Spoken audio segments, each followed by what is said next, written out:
From IBM TV, International Broadcast Media, this is your report from Washington. There are 58 days left until the presidential election.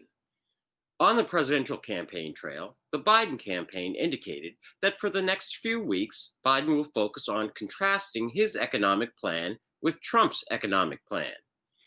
Biden outlined the current state of the economy and its attempts to recover, calling it a K-shaped recovery, where the well-off recover and everyone else suffers a further downturn. Biden's plan calls for $400 billion to buy U.S. products and services aimed at the manufacturing sector, $300 billion for research and development of U.S. technologies, and investments in clean energy, jobs, and the passage of a Buy American legislation.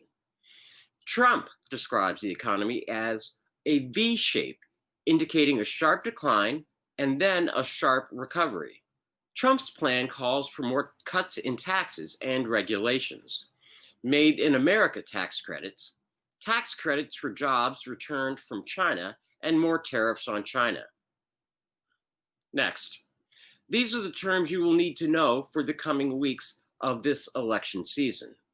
First, voter suppression, which is the systematic attempt to dissuade and or prevent groups of people from voting.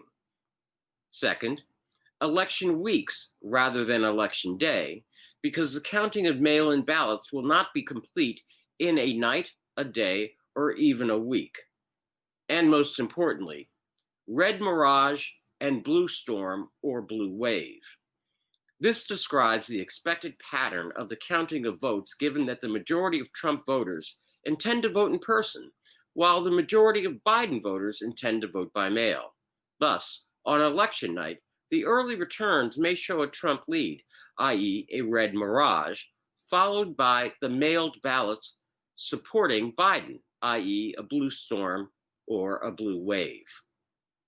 In other news, there are no new developments regarding the comprehensive COVID-19 relief package or the post office.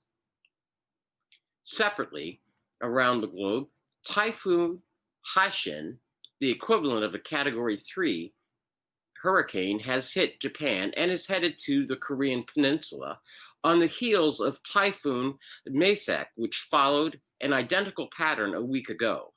We here at IBM TV have your nations in our collective thoughts. Closer to home, the Cameroon Peak wildfire in Colorado expanded to over 34,000 acres overnight. Emergency evacuations are being ordered. The area will soon need relief aid.